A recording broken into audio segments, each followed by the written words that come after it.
los pacientes con insuficiencia renal crónica y decíamos que en términos generales teníamos que disminuir la cantidad de reabsorción de sodio y agua, lo que nos lleva a aumentar la presión excretoria de sodio, el PEN.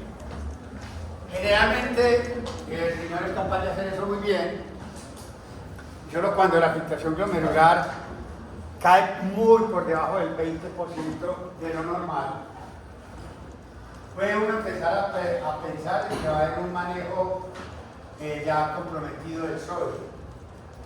¿Qué manejo comprometido? Que ya la disminución de la reabsorción no puede darse más y ya la cantidad de filtración glomerular es cada vez menor y yo ya no puedo dejar de reabsorber, porque si yo filtro menos, reabsorbo menos y compenso. Pero tiene un límite cuando ya yo no soy capaz de dejar de reabsorber más y algo se va a tener que reabsorber en los riñones, siempre tarda algo de energía. Eso resulta en que lo más común en los pacientes con insuficiencia renal aguda y crónica es precisamente hipervolemia con hipertensión, más que hipovolemia. La hipovolemia dará, pero por alguna pérdida adicional, diarrea, vómito o alguna situación que pasa así. No es lo común de un insuficiencia renal crónico estar hipovolémico más que hipervolémico. No es lo común de él que esté hipotenso que esté hipertenso. Y eso hay que tenerlo muy en claro porque, de hecho, lo que nosotros estamos haciendo es dañando un número de nefrones cada vez mayor. Y los restantes tienen que tratar de hacer la misma labor de los que ya se hayan muerto. El sello de la falla renal crónica es la hipertensión con la hipervolemia. Lo otro es manejo renal del agua. Nosotros tenemos que formar orina concentrada o diluida como seres humanos. Y para formar orina concentrada yo necesito un intersticio hiperosmolar de 1200 miliomoles por litro. Para formar orina diluida necesito un intersticio hiperosmolar de 600 miliomoles por litro. Para orina concentrada necesito la presencia de CADH. Y simplemente para la formación de orina diluida, la no presencia de ADH, o sea, la ausencia de diurética. Planteándolo así, los pacientes con enfermedad renal crónica van a tener un inconveniente para formar el intersticio hiperosmolar, porque primero hay una carga de osmoles muy grande para la asa gruesa de L, y a veces la asa gruesa de L no es capaz de reabsorber tanto soluto como le ofrece el hecho de que se está muriendo un montón de nefronas a las cuales me va a llegar a mí toda esa serie de solutos a yo compensar. Entonces a veces el asa gruesa de L no ve que tenga la suficiente capacidad para poder reabsorber esos solutos, y muchas veces esos solutos son solutos distintos al sodio que van diluyendo al sodio y le van estorbando su reabsorción. O sea que cada vez se vuelve más difícil formar un intersticio hiperosmolar. Como el intersticio hiperosmolar es común a los dos, uno pues simplemente tendría que decir, si el más exigente es este, formar una orina concentrada, en el cual yo necesito un intersticio muy hiperosmolar, y este no tanto, pero es hiperosmolar con respecto al plasma, pues es obvio de esperar que lo primero que se afecte, si se empiezan a dañar las nefronas, es que si yo no soy capaz de formar intersticio hiperosmolar cada vez muy bien, lo que primero se afecta es la formación de orina concentrada. Correcto, más rápido que la formación de orina diluida, que requiere un intersticio hiperosmolar no tan alto. Según eso, yo voy a tener tanto problema para formar orina concentrada como para formar orina diluida. Por ejemplo, supongamos que yo tengo una carga osmolar, vamos a poner una carga osmolar, la más mínima pues que sacan en promedio. Las cargas osmolares son la cantidad de solutos que yo tengo que eliminar en 24 horas de desecho producto de mi metabolismo y mi dieta. La carga hormonal pues, puede ser ionamonio, es BUN o urea, la carga hormonal es creatinina, la carga hormonal es el exceso de sodio que lleva a comer la dieta, el exceso de potasio, el exceso de magnesio, lo que sea. Todo eso es carga hormonal, los fosfatos que vengan de la dieta que hayan tenido que botar. Bueno, esos son excesos. Los riñones tratan de hacer un equilibrio entre que los que ingieren y los que excretan es perfecto, normal, es que en serio. Supongamos entonces que yo ya enfermé los nefrones y en vez de poder formar un intersticio de 1200 milimoles por litro en la sangre estoy con deficiencia en mi transporte, no soy capaz sino de formarlo de 600 milimoles por litro. Es un ejemplo, para que me entienda lo que yo quiero decir. En ese entonces, como mi carga hormonal la va a poner, la carga hormonal puede ser entre 600 a 1200 milimoles por día, perdón. Los que comen menos y generan menos producto metabólico, 600. Los más glotones y los que comen más, pues eso. ¿Qué es la carga hormonal? Ya le digo. Entonces, resulta que tengo que botar 600, que fue lo que yo leí. Yo tengo que botar en 600 milimoles por litro. Entonces me dice, si 600 milimoles los boto en un litro, para botar 600 que es mi carga hormonal, es el ejercicio que tiene otro litro.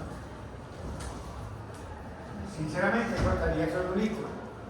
¿Sí o no? ¿Qué diferencia tendría esto con un ser humano normal? Que un ser humano normal no va a botar 600 milimoles en un litro si está en un día de deshidratación, en un desierto. Él dice, yo soy capaz de formar un intersticio en 1200, dice, yo formo, mi intersticio me da 1200 por cada litro, para botar 600, yo lo botaré en cuánto? En medio litro. Esta es la persona normal. Esta es la persona con IRC, Chronic Kidney Disease, enfermedad renal crónica. ¿Qué le está indicando a uno eso?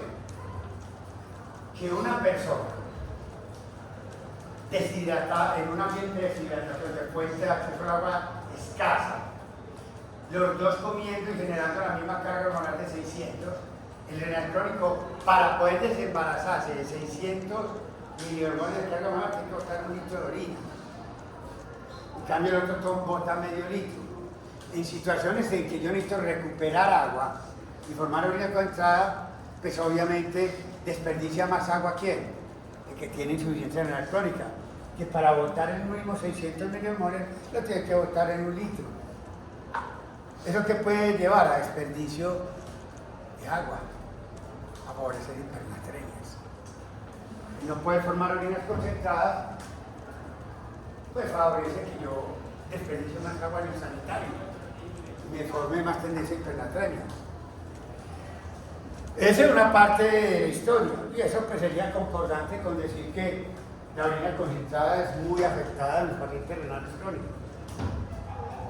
Pero vamos para la orina diluida.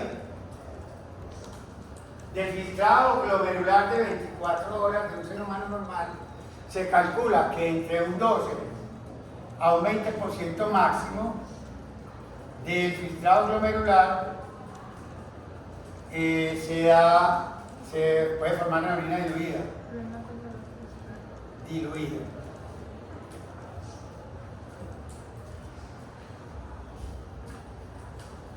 Entonces, usted simplemente hace un cálculo sencillo, o sea, vamos a bien pesimista, 12%. Filtrado glomerular, 125 mililitros minuto por 1440, da 180 litros. De filtración glomerular en un día. 180 litros es el 100%, 12% ¿cuánto? 180 por punto 12, 2160 mililitros. Quiere decir que ese señor, este paciente renal crónico, cuando tenga una filtración glomerular, con una filtración glomerular de 10%, yo les digo, es que me falta un palo porque no, que por todo es caro. 180 litros por punto 12, le da 21 litros, esto ya normal. No importa con esto 21 litros. Pero que usted tiene el 10% de la filtración glomerular, que es 18 litros, paciente con 10% de filtración glomerular, ya un estadio 5, ya tiene que botar no 21 litros, sino 2,1 litros. Corre para acá. Si él toma 2,5 litros, esos excesos le van a quedar hiponatremia. O sea, yo siempre calculo la filtración glomerular, el 10%, el 12% es lo que puedo formar de orina diluida. Si tomo más de eso, me jodí. Mire que una persona con una filtración glomerular del 10% de 180 que es 18 por punto 12 da 2,1. No puede tomar más de 2,1 litros de agua. La gente toma muy frecuentemente más de 2,1 litros de agua. Entonces, los renales crónicos se van volviendo así, de 1200 y de 50, cada vez la orina se vuelve cada vez menos con capacidad de formar orina concentrada y cada vez con menos capacidad de formar orina diluida, y se va acercando lentamente a un valor parecido al plasma, cercano a 280, 300, que es dependiendo del nivel de la osmolaridad plasmática efectiva normal. Eso se llama isostenuria, isostenuria, isostenuria, isostenuria, isostenuria. Mi orina cada vez se parece más, mi orina es concentrada y no a la misma orina de la concentración del plasma. Y como es la misma osmolaridad del plasma, le llamo isostenúrica. Como si fuera una orina pues isostónica. Lo interesante de todo esto es que aún así, sabiendo que uno es más fácil que le falle el intersticio hiperosmolar para formar orina de 1200, que es concentrada, la inmensa mayoría de los renales crónicos no son hipernatremios. La inmensa mayoría de los renales crónicos son hiponatremios. Entonces uno empieza a decir, ¿qué es lo que pasa entonces? Que sí, esto es mucho más común y tiende a la hipernatremia. Pero ¿qué pasa? Apenas empieza a aumentar el sodio, nace y disparo la ADH. Y lo que pasa es que el hombre, el ser humano, toma más agua de la que normalmente necesita. La ingesta normal de un ser humano ya en 24 horas está plenamente establecido que 1/3 del agua que toma es por sed. 2/3 partes cultural, hedonismo, placer, no sé, llamen como le da gana, pero no por necesidad, porque le da la berraca gana cultural. Es que aquí yo le dije, escriban. Por eso no siempre más con las premias. Uno toma más agua de la que necesita. Mucho más común la hiponatremia que la hipernatremia. Los renales crónicos, sabiendo que debería dar más hipernatremia que hiponatremia por la exigencia del intersticio hiperosmolar. El intersticio hiperosmolar que exige orina concentrada en 1200, el intersticio que exige la orina diluida en 600. Sin embargo, sabiendo que uno pierde más fácilmente, correcto, agua que el soluto debería dar hipernatremia, uno sigue tomando agua mucho más y no vuelve a comer sodio y se vuelve hiponatremia.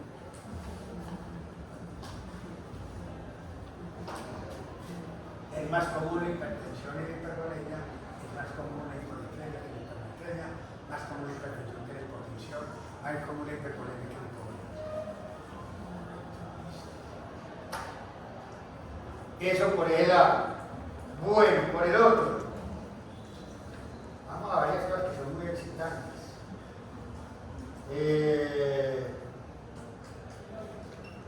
Vamos a metabolismo del potasio. Metabolismo del potasio.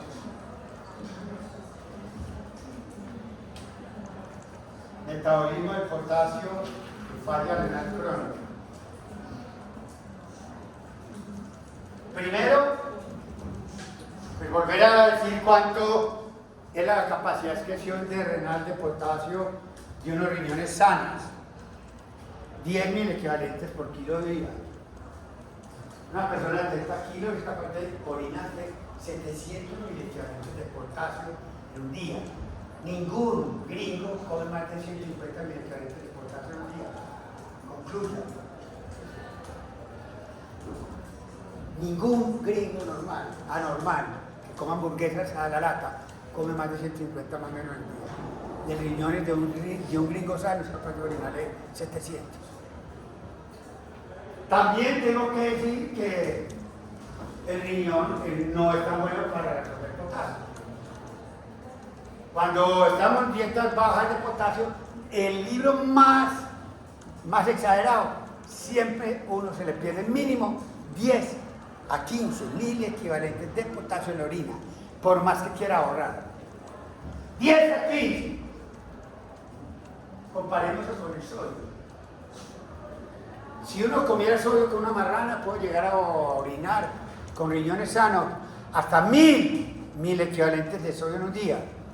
En una situación de huella de sodio, yo pudiera ser bien amarrado y a diferencia del potasio, no orinaría 10 a 15.000 equivalentes de sodio al día como lo hace el potasio, sino que uno puede llegar a orinar menos de 1.000 equivalente de sodio en un día.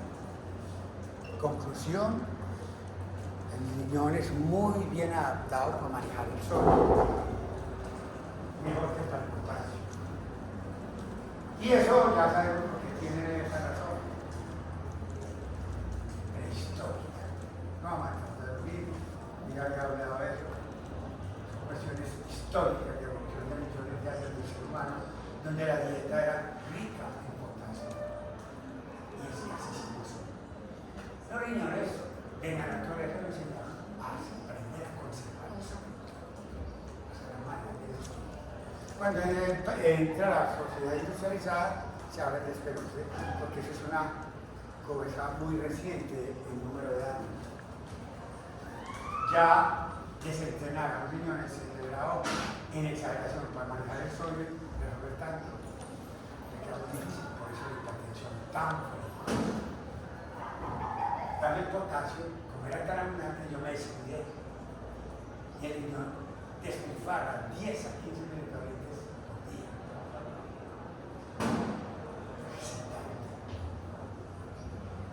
Época paleolítica versus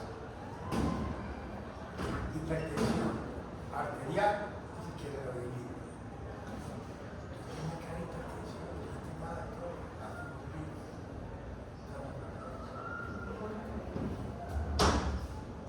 tengo taras. Bueno, seguimos.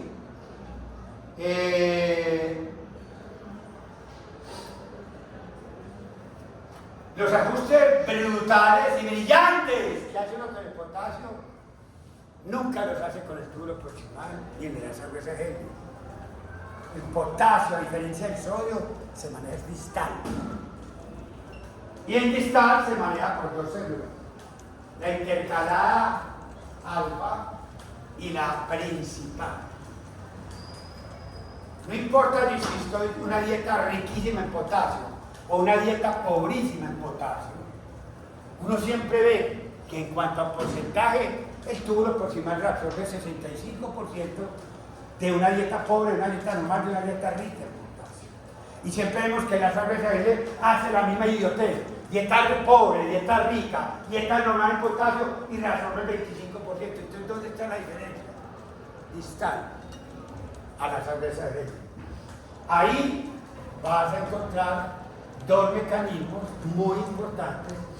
Uno, para cuando yo quiera reabsorber más potasio, porque estoy en dieta pobre en potasio. Entonces tendré que decirle a alguna célula que se especialice en reabsorber el potasio. Y a la vez tendré que decirle a otra célula que se me especialice para cuando mi dieta sea bien rica en potasio. Ya, muy claro. Esa es la principal. Aldosterona, ENAC, RONCA, MAXICA, sodio, potasio, TPase.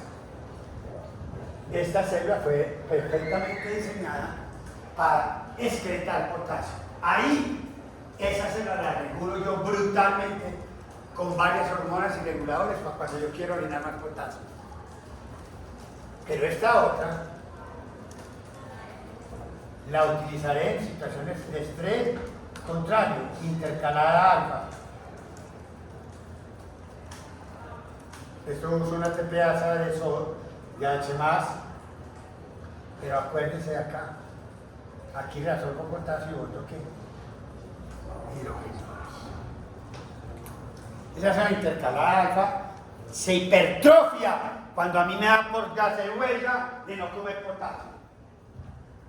La otra célula principal se hipertrofia cuando a mí me da a comer una marrana potasio. Y se van atrofiando una con la otra. Cuando la dieta rica es, priman estas y están calmadas. Cuando la dieta es pobre, esta alfa-hidroxina y las principales se atrofian. Bastante. Entonces, eso es una cosa que es real. Es una cosa realista. ¿Y qué vamos a hacer de eso? Bueno, hagámoslo muy claramente. Así de sencillo. Venga que es muy fácil el cálculo. ¿Qué puede hacer un ser humano normal de 70 kilogramos? Si sus riñones están sanos, o sea que tienen 100% de las nefronas, con una filtración glomerular normal, él se debe orinar 700 miliequivalentes por día si yo le exigiese la carga máxima. Si lo pusiera a trabajar a extremo. Bueno, entonces coloquémosle si al 100% de filtración glomerular le toca 700 miliequivalentes, 20, filtración glomerular, muy sencillo, regla 3, 10%, ¿cuánto le toca? ¡10! ¿O 100? 100 miliequivalentes. 70, no está bien, dependiendo del número que usted. Ay, porque yo sé 10. Pero otros libros dirán distintos. Tachar aquí estos ceros, correcto, otro cero, 70 miliequivalentes. La dieta de un renal crónico cuando está cercana al 10% de la filtración glomerular, esa es cero. No debe pasar de 70, 50, 100, ahí, 50, 100, su promedio de 30. Pero de 10 para abajo, ya empieza la cosa maluca. Ya empieza uno a tener problemitas con retención de potasio. Estoy hablando de la máxima capacidad de potasio. En riñones sanos y en riñones enfermos. Ahora, alguien, entonces puede decir, así como el sodio de las renales crónicas aguanta hasta tener filtraciones glomerulares menos del 20%. El potasio hasta menos del 10%, pues hasta el 10% ya para abajo es fregado. O sea que para el sodio y el potasio, los renales crónicos pasan la vida mucho rato muy bueno, sin ningún problema, porque hacen adaptación. Yo ya le dije las hormonas que se habían planteado para adaptar el sodio, ahorita hablando del potasio, que puede hablar. Pero sí tengo que ver claro, hay gente que no tiene que llegar a una filtración del 10% y tiene una filtración del 30% y así hipercalenia. Porque tiene agravantes de situaciones en las cuales yo esté aumentando la producción de potasio. ¿Correcto? Catabolismo endógeno. Catabolismo endógeno que implica catabolismo dañado, catabolismo celular, por alguna hormona que sea catabólica, una descarga de noradrenalina acelerada, glucagón, cortisol. Otra cuestión que puede dar traumas. Si yo me traumatizo, no intelectualmente, sino físicamente, machacando un músculo sistema esquelético, tengo el tejido más rico en potasio de todo el cuerpo. De los 3.500, 2.000 y pico están en el músculo sistema esquelético. Rato, mío, crisis. Rato, mío, crisis. Correcto. Ese es otro entre otras. ¡Sangrado! Entre gastrointestinal. En mi recorrido al sanitario, antes que salga por toda esta tripamenta que tiene uno, se rompe más de un eritrocito. ¿Qué tiene eritrocito por dentro? Ruidio, litio, magnesio, potasio. Porque usted puede todavía no saber qué cation es el más importante a nivel intracelular. Correcto. Sangrado, trauma, como decíamos, catabolismo aumentado, infecciones. Infecciones matan células, liberan potasio. Interesante. Hematoma, de un golpe, de con un hematoma. Ese hematoma se quiere romper, que es hematoma, sangre afuera. Entonces hay que romperse y metabolizar todo lo que tiene dentro y sale potasio. La graduación de eso. Hemólisis, anemia hemolíticas. Quemadura, más que quemar el chicharrón y no la piel y el músculo. Sepsis, por hipovolemia, se muere quemado. Hipovolemia es sepsis. Bueno, y los cirujanos. Los cirujanos, porque los cirujanos machetean a uno con sangre. Rompen los dos, ¿y qué pasa? Así, por el intestino raja. Jodas. Pues raja por el intestino, nunca con una cerveza.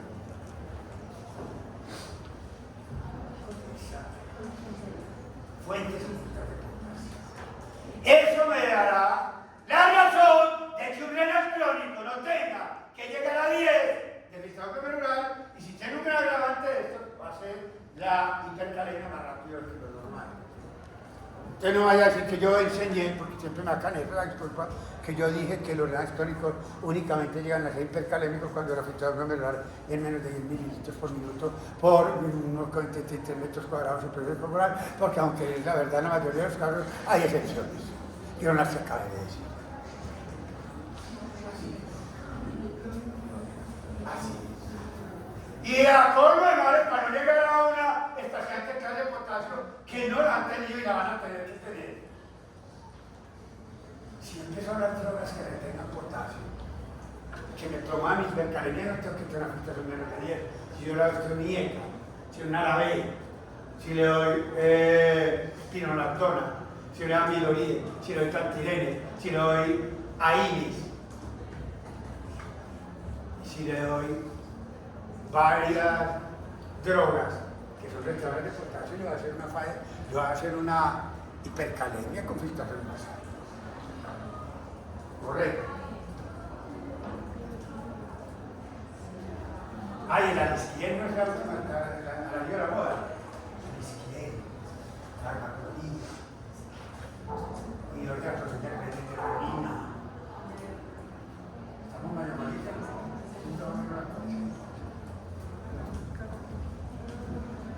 Y hablemos de la homeostasis y todo eso, CAP1 y CAP3 inhibidores. Ahí hay una pletórica clase, excelente clase. Y lo peor es que eso sucede. La verdad es que no se profundiza cuando usted quiere.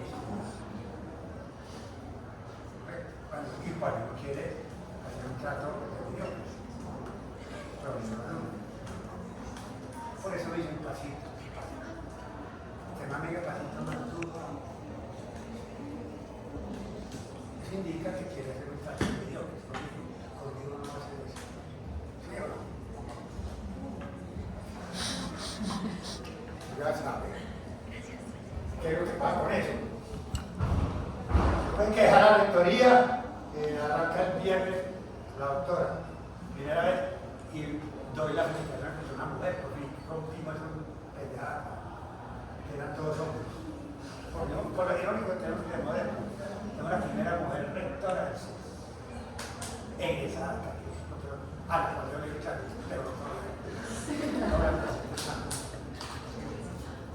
Claudio Arenas, de Cancún. Bueno, sí, de Cancún, pues, para que la feliciten, la primera vez que en toda la historia de ese no sé cuántos años tenemos, 40 y pico de machismo y de tener hombres. Bueno, mecanismo de adaptación. Mecanismos adaptativos. A ver, ¿qué se ha visto? La aldosterona podía ayudar, porque a ver, sin aldosterona, si se están muriendo los nefrones que queden vivos, sus células principales de las vivas, pues si funciona más la aldosterona, haría botar más potasio, porque ella resuelve el sodio, crea lumen negativo y bota potasio. El problema es que ya tenemos el problema con la aldosterona, con el sodio, y la aldosterona tiene un problema. Hay unos renales crónicos que tienen aldosterona alta. En eso nos servirá muy bien de disculpa y nos servirá para adaptarlo. Pero hay un montón de, también hay pacientes con renal crónica que tienen aldosterona normal y la necesitamos alta para completar lo que se murieron. Si se mueren 25 y quedan 75 vivos, el 75 tiene que tener la célula principal funcionando más para que funcione como la refiere. Yo creo que la aldosterona femenina es un estímulo, pero no está alta, sino en un porcentaje que no sé cuánto es. Pero el problema de los renales crónicos es que la aldosterona puede estar normal, baja o alta. Bueno, para el sodio pasaba lo mismo. Entonces, es un mecanismo que nos sirve siempre y cuando sea alto, aumentado. Segundo, que los renales crónicos se ha visto que en las células principales se tiene estimulada la sodio-potasio TPasa. Sería un buen estímulo para tratar de compensar.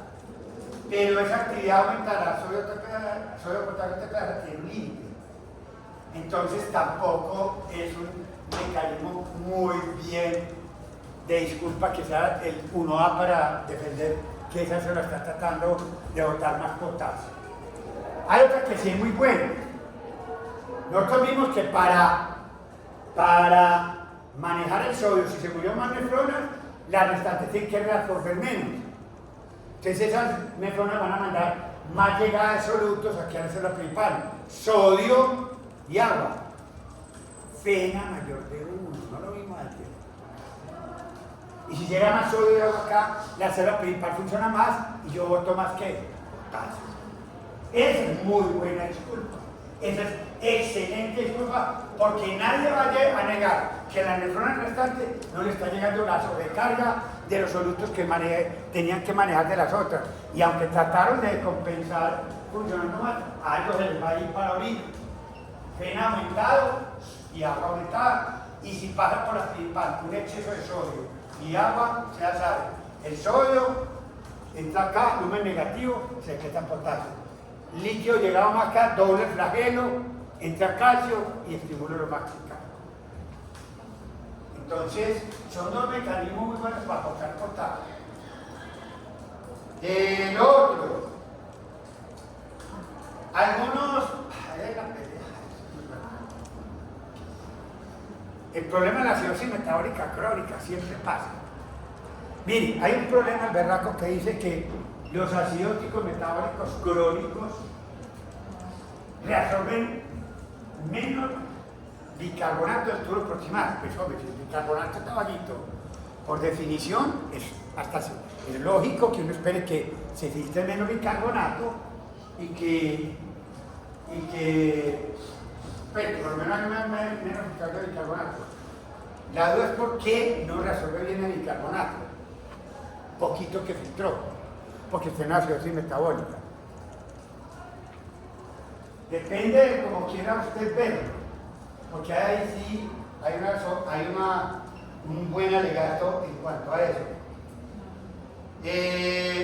Lo que sí es, todos los libros dicen, crónicamente estuvo proximal pierde algo de bicarbonato en los renales crónicos. La explicación es la que a la gente no le gusta ver. Algunos dicen que es que, como se van muriendo nefronas, a las otras nefronas les llega un exceso de bicarbonato o sea, el bicarbonato filtrado total está disminuido, porque se murieron nefronas. Entonces estas tienen que llegar a compensar, tratando de hiperfiltrar lo que las otras se murieron. Y entonces miren que eso hasta cierto punto, bueno, pues si a usted le manda una sobrecarga de bicarbonato a las nefronas restantes, ellas inicialmente no van a ser capaces de manejar ese exceso de bicarbonato y se les va a ir un poquito ¿para dónde? Para acá, para las células principales. Y el bicarbonato, pues, de que no se resuelve el paracelular. El único que resuelve el paracelular es el cloro. Entonces, el bicarbonato va a ser un anión negativo que va a pedir más cosas positivas. Eso es bueno para botar, ¿qué? Potasio. Pero ¿qué es malo? Desde el punto de vista de ácido base, no es bueno haber botado bicarbonato del tubo proximal, siendo que ya el bicarbonato de por sí va a estar bajito. Entonces, parece ilógico. El tubo proximal en etapas agudas le defiende a uno y reabsorbe todo el bicarbonato que pueda para tratar de mantener el estado ácido base. Pero crónicamente tiene un problema con la reabsorción de bicarbonato y en los renales crónicos de pronto por el número de nefronas que van muriendo y que reciben demasiado bicarbonato para ellas y plantas insertan toda serie de transportadores de intercambiadores OH+, se sienten desventaja y se empiezan a orinar un poquito de bicarbonato. Ese bicarbonato va a llevar a que cada nefrona está sobrecargada de bicarbonato y se le va al guito. Correcto. Esa es una teoría que yo dije. Lo otro es simplemente otra disculpa muy fácil. No vea, no tengo que enviarme nada. ¿Quién ha dicho que un renal crónico no tiene problema en las células tubulares? Las células tubulares están enfermas. Entonces, no son células tubulares proximales como la de una persona normal. Entonces, no puedo aspirar a tener un mismo intercambiador sodio H+ para poder resolver bicarbonato. Entonces, ¿para qué se complica? Si una célula está enferma, no funciona bien. ¿Y qué no funciona bien? En la célula del tubo proximal yo necesito es que mi célula del tubo proximal me bote un H+ para que me reciba el bicarbonato y reabsorba un sodio. Esto está funcionando mal. Entonces, algunos dicen que es por la célula en sí o que es porque la boca está deprimida, bueno, lo que quiera. Pero eso no funciona bien en estado crónico. Eso, que se le fuga un poquito de bicarbonato, no es bueno desde el punto de vista de ácido base, desde el punto de vista del potasio, le daría a uno la ventaja de botar más potasio en la orina. Y le queda a uno un último mecanismo de defensa para uno tratar de adaptarse. Cuando todo esto renal ha fallado, no hay aldosterona, no hay natriuresis o no da para eso, ¿qué tengo que hacer yo? Pedir ayuda a alguien que no sea el riñón. Tracto gastrointestinal. Escriba, es tan berraca la ayuda que es el tracto gastrointestinal con la aldosterona, en caso de que le pueda ayudar la aldosterona. Y si no, de todas maneras, hace muy buena compensación sin incluso aldosterona. Que hasta en los renales ya 5, 30 a 40% del potasio que uno excreta no lo hace el riñón, lo hace el tracto gastrointestinal. 30 a 40% del potasio se le ayuda a uno el tracto gastrointestinal. Cuando ya no ha dado la talla el riñón, no ha dado la talla el tracto gastrointestinal, echen la bendición hipercalítica. Y estamos más o menos en qué? Cuando la filtración glomerular es menos de 10 mililitros minuto, que es lo que les decía yo ahora. Menos de 10 mililitros minuto, menos de un 10% de la filtración glomerular normal. Ahí ya se me empezaron a acabar a mí los mecanismos de defensa. Y ya ni el tracto gastrointestinal, que era mi última ayuda, ya ni me sirve porque ya llegó al tope. Eso es concluyendo. ¿Qué es lo más común en una insuficiencia renal crónica? Hipercalemia, hipocalemia. No me aprender eso. Ahora, que a un renal crónico le pueda dar diarrea, diarrea, y le pueda vomitar y le pueda dar hipocalemia. Eso no es lo común. Lo común renal crónico es que cada vez que necesita la filtración glomerular es un futuro hipercalémico, hipercalémico, hipercalémico, hipercalémico, no hipocalémico. Y más hiponatrémico e más hipertenso. Van tres. Hipertensión, hiponatremia y hipertensión. Correcto. Vamos a alegrar esto y poner esto más iluminado porque están durmiendo. Hay varios dormidos acá.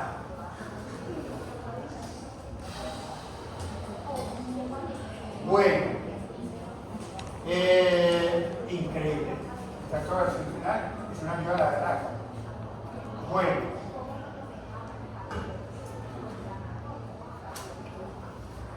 ácido, base y enfermedad renal crónica.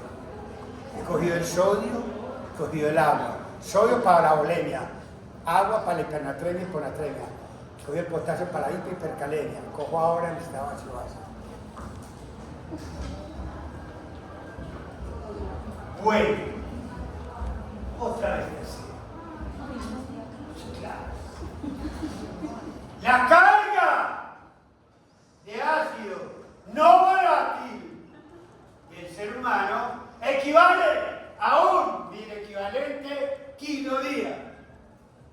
Ácido no es volátil. Volátil lo que vuela y luego no volátil lo que no vuela. ¿Por dónde va a volar si no hay alas?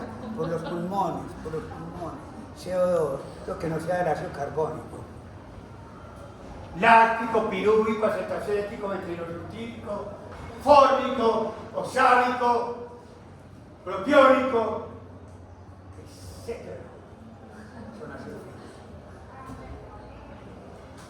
Cloruro amónico, ácido clorhídrico, todos ácidos fijos. Todo ser humano produce un equivalente kilodía endógenamente en su interior. ¿Producto de qué? De todos los procesos. Metabolic Acid Production, MAP, que es lo que usted come en su dieta y lo que genera en el metabolismo de carbohidratos, lípidos y proteínas. Entonces tenemos nuestra ecuación de tercero de que endógena hacia producción es igual a mi MAP más ligar. Estos son los carbohidratos, lípidos y las proteínas. Y lo que hay después de afuera de comida. Dos terceras partes de esto, una tercera parte de esto. El tracto gastrointestinal superior secreta hidrógeno a la luz y gana bicarbonato a la sangre. El tracto gastrointestinal inferior, que es debajo del estómago, secreta bicarbonato a la luz y reabsorbe cloro a nivel del intestino. Es la razón esa, por lo tanto, que cada vez que vomite estomacalmente hay alcalosis metabólica, porque boto hidrogeniones al sanitario, o donde usted lo vaya a botar una mata, o algo que usted quiera derritar o dañar con su querido y desagradable vómito, y gana un bicarbonato de sangre. O diarrea, yo doy bicarbonato en la inmensa mayoría de veces, y el reabsorbo cloro. Ácido metabólico. Correcto. Entonces, ¿qué? De ese balance, de arriba contra abajo, sale uno diciendo que uno produce más ácido que bicarbonato. Y de esto, del metabolismo de carbohidratos, lípidos y proteínas, la inmensa mayoría de la producción metabólica de ácido no son los carbohidratos ni las grasas, porque casi siempre la producción anaeróbica de grasas y de carbohidratos produce muy poquita cantidad de ácido láctico, en el caso del metabolismo incompleto metabolismo aeróbico de los carbohidratos se llama ácido láctico, el incompleto metabolismo de ácido graso de 16 carbonos se llama acetoacético, 22-sulfídico y cetona. Los de ellos, ácidos, sin embargo, llaman cetonas. La cama está contenta. Bueno, cetona y solo el ácido.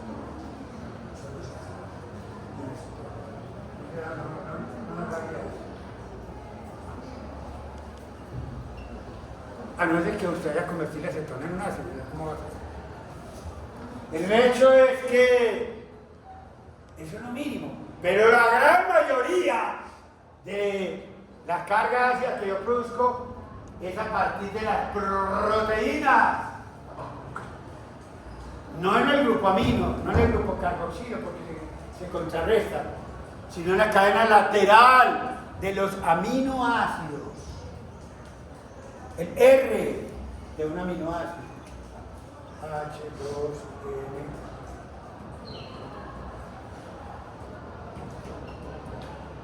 Amino A.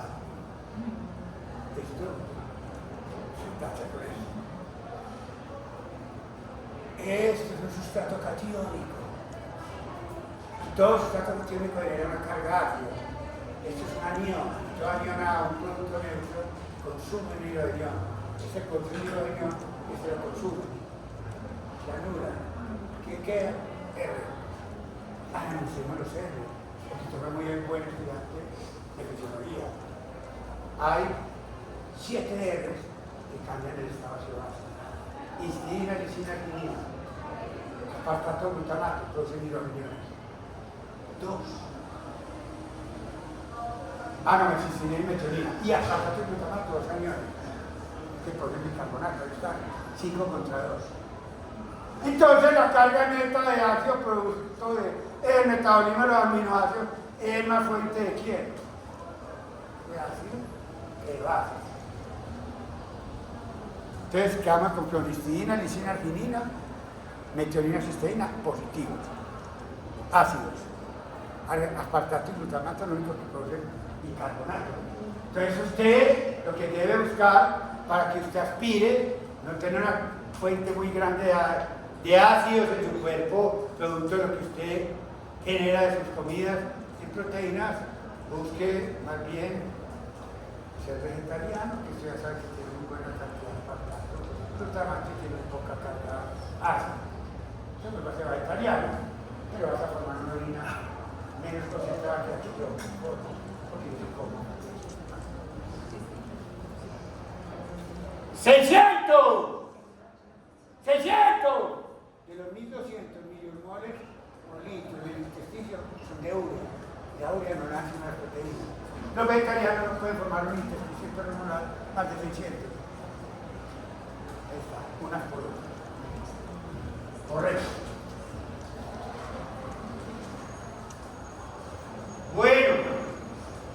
Bueno, ¿qué? Entonces, eso...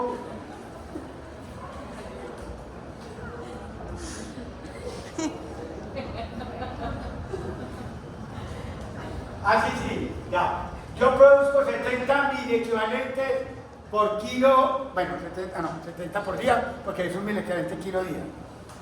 Entonces, ¿qué voy a hacer eso? Todos los días en mi sangre va a aparecer 70 o 100 miliequivalentes, dependiendo del libro, de hidrogeniones nuevos. Y esos 70 a 100 miliequivalentes le van a comer 70 a 100 miliequivalentes de bicarbonato.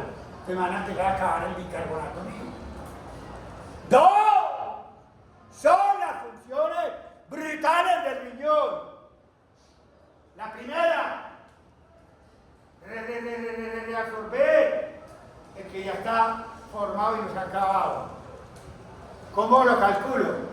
22 a 26 miliequivalentes por litro por medio, 24 en un líquido extracelular de 14 litros, 14 por 24, 4.300.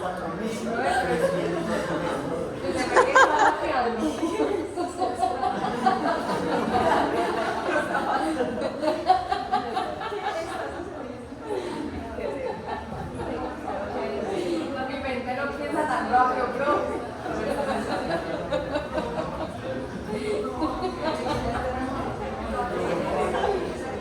Me quedé en que produzco 70 a 100 y me consumo 70 a 100.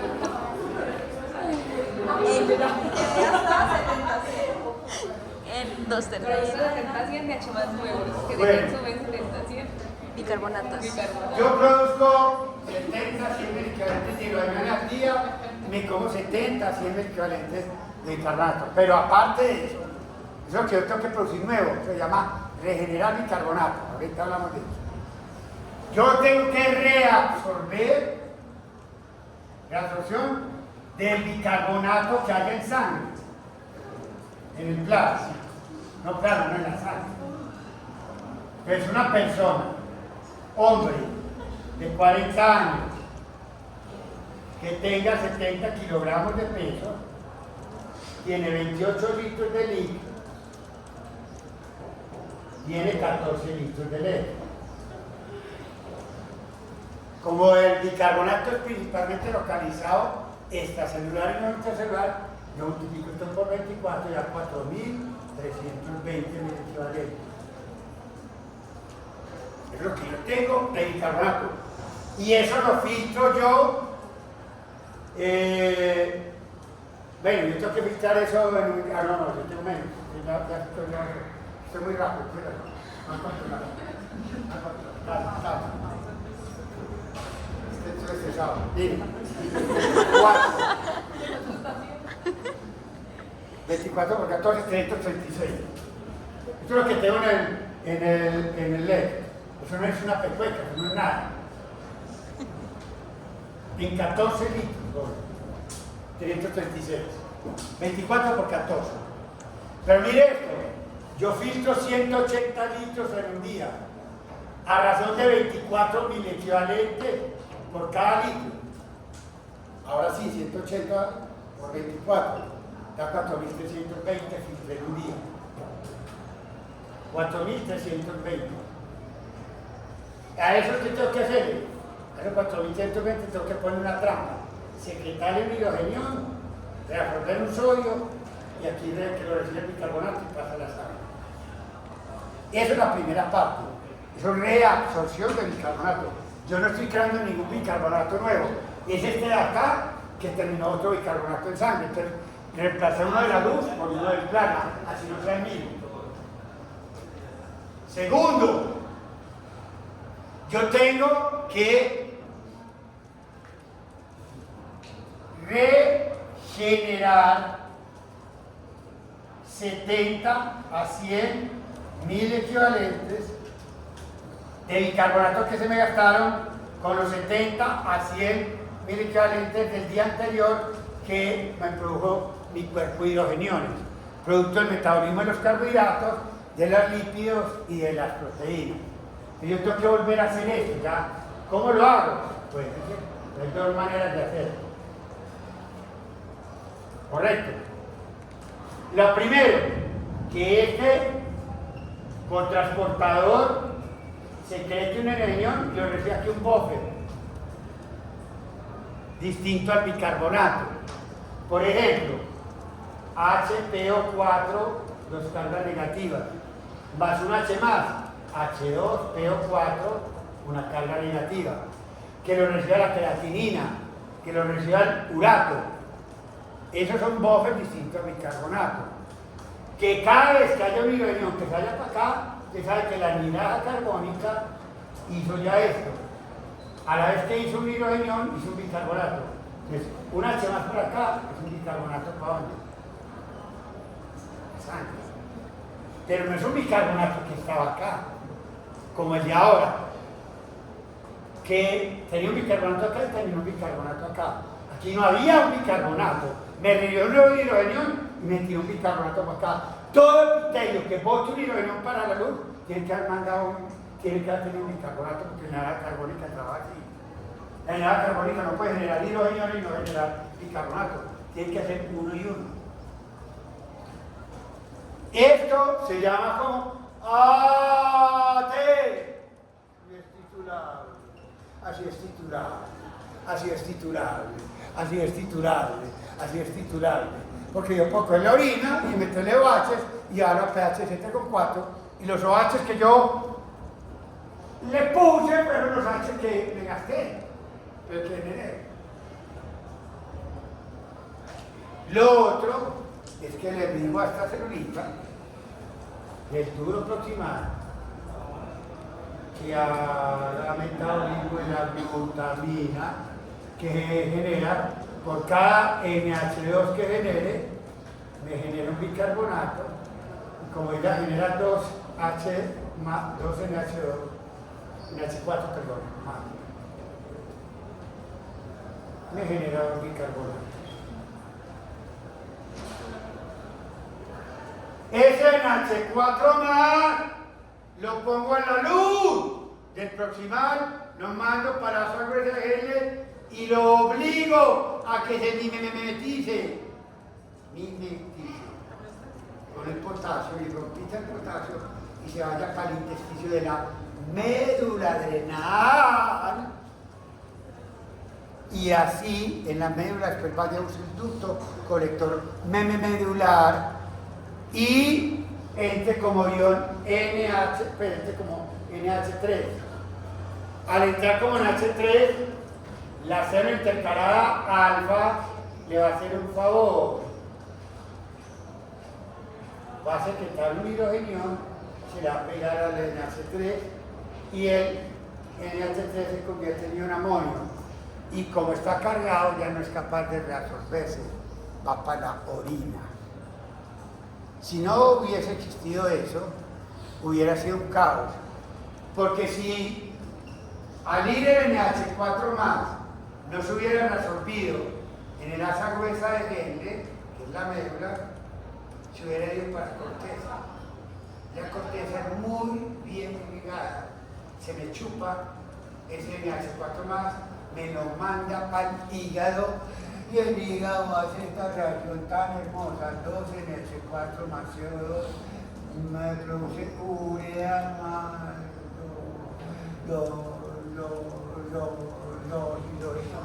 dos hidrógenos que me tiran todo lo que se va contaminando.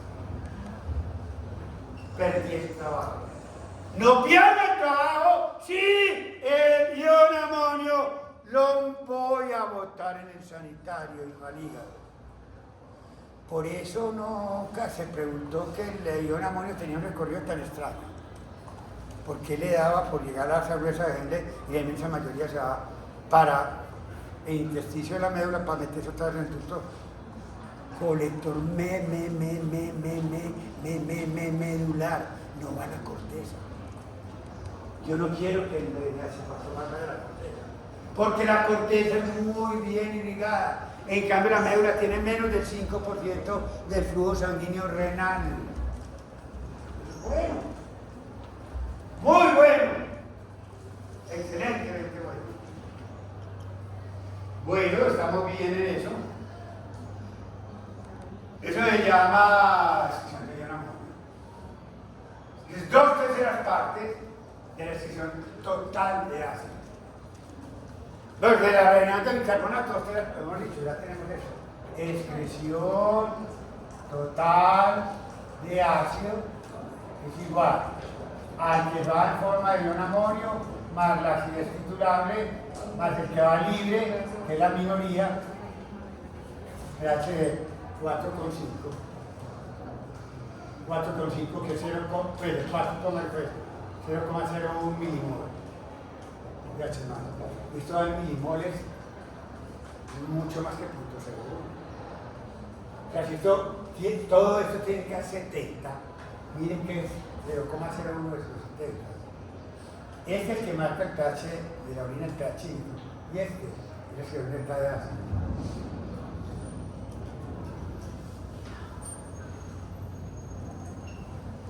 Bueno, entonces 2/3 partes es esto, 1/3 parte es esto, y esto es despreciable, el que marca el pH de la orina. Porque el pH de la concentración de hidrógeno es libre, y libre es la minoría. Usted sabe que el antilogaritmo de 4,5, el antilogaritmo de 4 en la orina, eso da menos de 0,1 milimol por litro.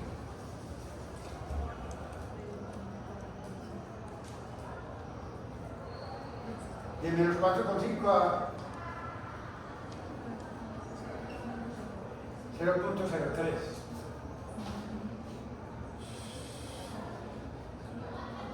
De 4 a 0,1 milimol por litro. ¿En dónde está el problema de los renales crónicos? En ácido básico, en varias cuestiones interesantes tiene. Entonces tenemos tres cosas. Primero, tenemos que reabsorber bien bicarbonato y tenemos que regenerar bien bicarbonato. Tenemos que tener una buena acidez titulable, una buena expresión de ion amonio y que el ducto colector secrete bien estos HMAs para que me atrapen el amoníaco en forma de ion amonio. El daño universal en casi todos los libros, que el más importante de todo el electrónico es que por disminución en el número de fronas yo no soy capaz de hacer la misma cantidad de ion amonio que antes. O sea que la expresión total de ion amonio, NH4, es el principal culpable de que yo no pueda regenerar todo el ácido que yo necesitaba regenerar, el bicarbonato. Entonces a uno le queda una pizquita todos los días, como unos miliequivalentes de H+, todos los días que le van volviendo un cuerpo más ácido. Y por eso se va haciendo la acidosis metabólica crónica. Porque, ahora, no caigamos en la trampa. Las nefronas restantes excretan más amonio que una nefrona normal. Pero llega un punto que cuando ellas ya lo máximo que pueden excretar de formar ion amonio es 4 veces la cantidad normal. Aún llega un momento a que se disminuye tanto el número de nefronas que ya siendo 4 veces el trabajo de ellas normalmente, ya la cantidad total de ion amonio sigue siendo menos que la que necesitaba yo. Entonces es muy contradictorio porque la excreción total de ion amonio está disminuida, pero cada nefrona excreta más. Lo que pasa es que lo que excreta cada mano, sumado con la que excreta la otra, las vecinas, ya no da la talla para decir que la excreción total de ion amonio se compensó. ¿Correcto? Esa es la falla de esta gente. Volvemos. La reacción de bicarbonato, muy poquito alterada. Y con las peleas que vimos. Muy difícil la teoría de por qué reabsorbe menos bicarbonato. Los renales tónicos sí reabsorben menos bicarbonato, pero no es exagerado eso. No es el mismo problema que presenta uno con la producción de ion amonio. Y el que menos se afecta, pues es ya muy tardíos, esta capacidad de secretar hidrogeniones para que lo reciba el ion amonio acá, el amoníaco pues. Entonces, la acidez titulable. Hombre, la acidez titulable, pues obviamente no está afectada, pero muy poco. ¿Por qué? Porque usted tiene un mecanismo de compensación. Cuando usted tiene una enfermedad renal crónica, tiene paratormona alta, tiene hiperparatiroidismo secundario. La paratiroides disminuye la reabsorción de fosfato. Entonces, como no los deja resolver, sirven como buffer. Y eso le ayuda a compensar aquí. Entonces, antes la acidez titulable, en ese sentido, me está defendiendo para lo que yo no hice con el ion amonio. No está tan pero la cuestión no está tan grave. Hay un hiperparatiroidismo secundario que hace que no le reabsorba, que la paratiroides inhibe la reabsorción de fosfato. Si no, habrá que repasarla. No es un examen cortico. No es cortico. No es cortico. No es cortico. Brutalmente rico en glucosa. Entonces llama la atención eso. Bueno, espere, Carlos, no haya problema.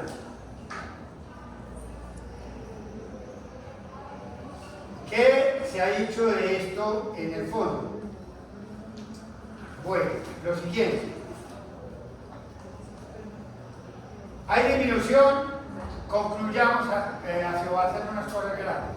Primero, hay disminución en la producción y excreción total de ion amonio, ya lo vimos. Así cada nefrona esté produciendo y se están produciendo más. Segundo, dice, no mucho, pero hay disminución en la reacción del bicarbonato proximal. Guste o no la explicación, eso sí se ha dado. Eso es una pérdida de bicarbonato, es más ácido metabólico. Tercero, muy tardío. no secreto bien hidrogenio acá cuando ya el túbulo esté mal. Es lo que menos afecta en que en las reacciones crónicas. La secreción de hidrogenio acá porque le caiga al amoníaco NH3 y atrape al ion amonio en forma de yodo. Cuarto, siempre hay que preguntar, porque los reacciones crónicos frecuentemente les dan náusea, vómito y diarrea, pérdida gastrointestinal del bicarbonato. Hay que preguntar, que no haya tener pérdida gastrointestinal del bicarbonato con una diarrea. Perdón, vómito no, porque los vómitos van a alcalosis metabólica. Y preguntar eso. Lo otro, que no vaya a haber estado en el paciente productor más de lo normal de producción de ácido, como que le dé por comer proteína como una marrana, esta proteína. Eso es generar ¿qué? Carga ácida, porque las proteínas casi siempre, casi siempre son 5 aminoácidos contra 2. 5 que producen ácido y 2 que producen ¿qué? Bueno. Y segundo, que no vaya a estar en un estado catabólico, que es un catabolismo. Todas las hormonas que dan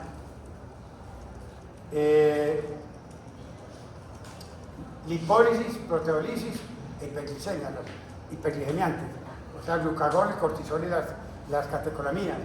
¿Qué hacen eso? De comer el músculo esquelético. ¿Y qué es eso? Proteínas.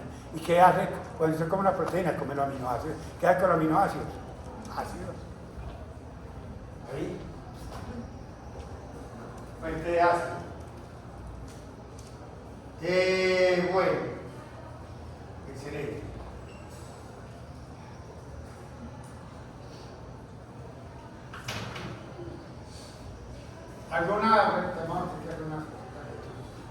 Bueno, vamos para otra cosa, porque calcio no me da tiempo para todos. Vamos a otras cosas más suaves, muy suaves. No, para poder utilizar el tiempo, porque no me da el chance de eso. Coagulación. Manifestaciones hematológicas, anormalidades de la coagulación que pasa, de la homeostasis. A ver, resumamos. Número de plaquetas normales, no hay plaquetopenia, es trombocitopenia. No hay trombocitopenia, no hay defecto en los factores de coagulación y simplemente lo que hay es número de plaquetas normales con un mal funcionamiento de las plaquetas por factor 3 plaquetario deficiente, entonces las plaquetas no se adhieren bien y no hacen buen tiempo de sangría. La adhesión plaquetaria también es deficiente, entonces los pacientes van a tener problemas de sangrado, hay disminución del factor de la actividad del factor von Willebrand y se ha implicado el factor 3 plaquetario como causa de eso. Eso puede llevar a ¿qué? Anormalidades y una tendencia a sangrado. ¿En dónde? En varias partes del cuerpo o en las serosas. ¿De acuerdo? Epístasis. Sangrado en los dientes cuando se lava, se cepilla. Hacen quimosis fácil. Y pueden llevar, en caso extremo, a hemorragias graves gastrointestinales y sobre todo de pericardio, pericarditis hemorrágicas. Esos son los extremos. Correcto, pero es obvio, no tienen ni problema en el tiempo de protrombina, ni en el tiempo de coagulación, ni tienen alteraciones de algo distinto a mal funcionamiento plaquetario. Correcto. Leucocitos y enfermedad renal crónica. Es universal la tendencia que tienen todos los renales crónicos a infectarse con voltearlos a ver. Los neutrófilos malos, los linfocitos, los macrófagos, todo eso funciona en forma deficiente. Hacen mala quimiotaxis no fagocitan bien, y el agravante es que a los renales crónicos frecuentemente les tienen que colocar muchas venoclisis para la diálisis y todo eso, y eso es, cada vez que uno le coloca un acceso venoso a un renal crónico, echando una bendición, porque las defensas son disminuidas. Nunca lo olviden, los renales crónicos, ninguno de los leucocitos se cambian, incluyendo los linfocitos rojos. ¿Es lo que hace? La inmunidad celular es muy mala, la vacuna no les pega, entonces uno tiene que estar muy atento ante eso. La actividad de las enfermedades autoinmunes como el lupus se disminuye. Al lupus es muy bueno que lo utilicen para las crónicas, se le calma mucho. Pero la utilización de las crónicas, pues más todo. Se le calma el lupus y ya con la utilización de las crónicas, pues bueno. Todas las autoinmunes se apagan, un poquito por lo del malo de la defensa. Y hay otro tema muy grave también. Si usted no tiene en cuenta las infecciones frecuentemente que le dan muy seguido, usted no las va a notar, porque no tienen pirógeno en todos, los leucocitos no forman una cantidad de pirógeno, más fiebre. Los más hipócritas de esos son los renales crónicos. Se le mueren de una septicemia casi sin temperatura alta. No buena liberación de pirógeno endógeno. Eso es el reflejo de la poca inmunidad innata y adquirida que tienen los renales crónicos. Los renales crónicos frecuentemente se infectan. Y se infectan y el problema es que no hacen buena leucocitosis y no hacen buena liberación de pirógeno endógeno para dar la sensación de fiebre y que uno pueda atacarlos.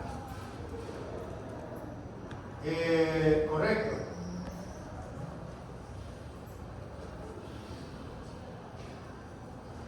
Bueno, otra cuestión.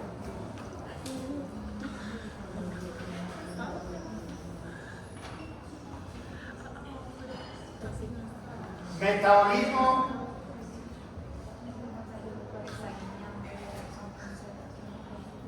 endocrino en los pacientes con enfermedad crónica que hay de endocrino. Hay algunas cosas muy características. La T4 libre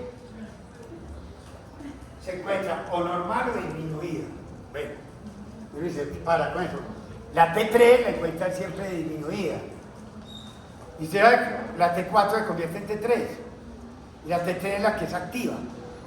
Entonces algunos dicen que es que uno tiene un hipotiroidismo periférico, porque la TSH no se eleva inicialmente. La TSH está normal. Pero ¿qué TSH mal? Tienes TSH normal o T3 periférica disminuida. Algunos dicen que es un mecanismo de defensa para el metabolismo nitrogenado que está aumentado para bajarle el metabolismo periférico. Pero eso no, eso es como incluirse, como para evitar el balance nitrogenado pues negativo. Porque saben que la tiroides, que era de algo, ya te tres, lipólisis, proteólisis. Y cuando hay proteólisis hace balance nitrogenado ¿qué? Positivo. Hacer un hipotiroidismo es un mecanismo de defensa, periférico, dicen los que saben. Pues, los que quieren justificar de por qué tengo es periférico y no tengo el hipotiroidismo a nivel central desde la TSH. Es una especulación, pero ellos se defienden con eso. Ellos dicen, la TSH es una hormona que aumenta el metabolismo en todo el cuerpo. Y ahí habría una liberación de aminoácidos y de carga brutal. Un mecanismo para mantener ese balance nitrogenado positivo es hacer un balance nitrogenado negativo, pero un hipotiroideo periférico. Disminuir la T3 para que no haya tanto metabolismo. Bueno, es una especulación filosófica. La otra es que se acaba de disculpar el síndrome de T3 reversa, pero la T3 reversa no está aumentada en hipotiroidismo.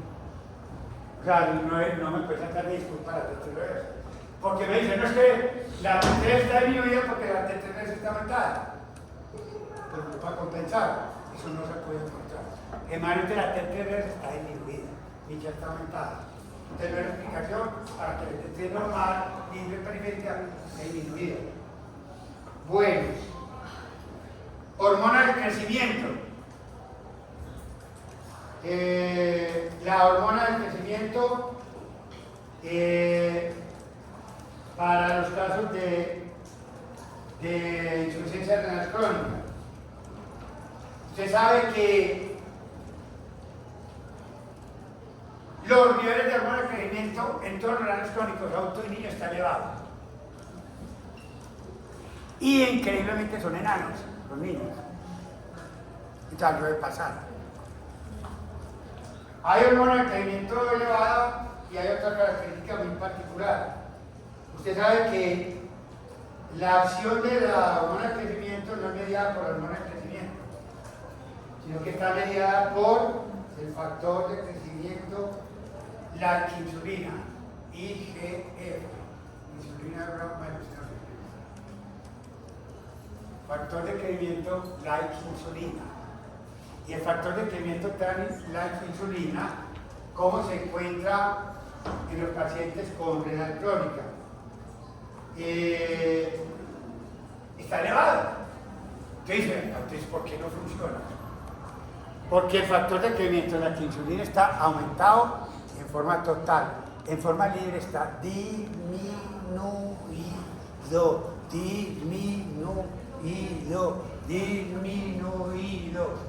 Y a mí el que me sirve no es el total, sino como el calcio. ¿Cuál es el calcio que me sirve a mí? No el total, me sirve el libre. Entonces el factor es muy interesante por eso. Hay respuestas contradictorias en la hormona del crecimiento con los renales crónicos.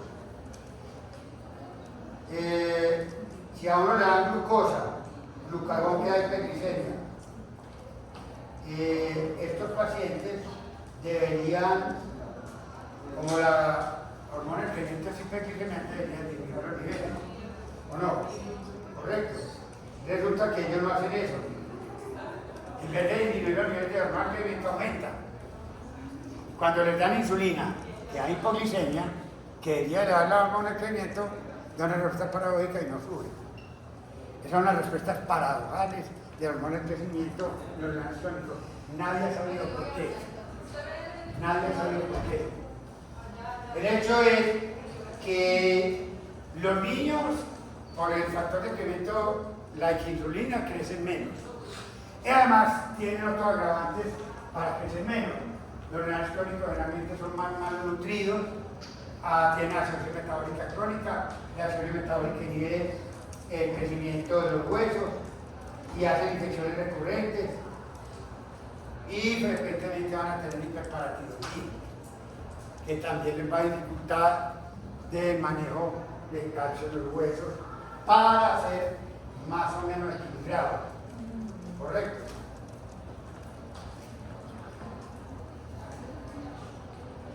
Prolactina.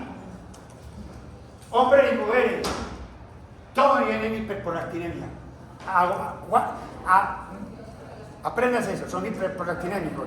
Y acuérdense de la prolactina muy alta inhibe las gonadotropinas coriónicas y inhibe todo lo que es gonadotropinas en testículos y en la mujer en ovario. Por dicho, le gana las hormonas sexuales y las inhibe.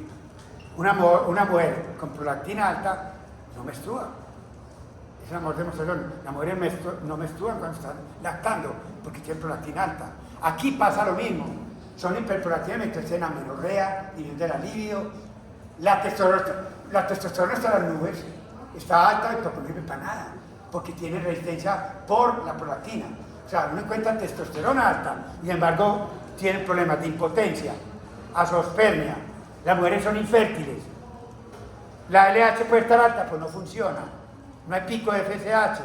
Entonces, en las mujeres frente al disminución de la libido, amenorrea y no pueden quedar en embarazo. Los hombres impotentes con disminución de la libido y sin testosterona en buenas cantidades funcionales. Puede que esté alta, pues ¿para qué? Porque la prolactina la bloquea. Que ahí la clave sería la bromocriptina, pero lo que tiene un montón de nitro de diabetes, también no la otra. Para el baño en vez de estar, bueno, no es muy bueno.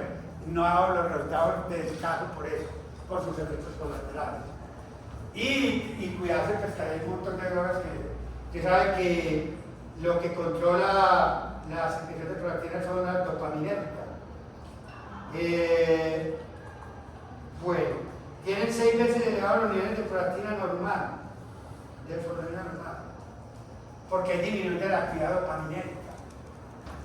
No hay dopamina, ¿correcto? Y se produce una gran producción de qué? De prolactina, ¿correcto? Para acabar acá, glucocorticoides. Glucocorticoides para darle mañana lo de carbohidratos.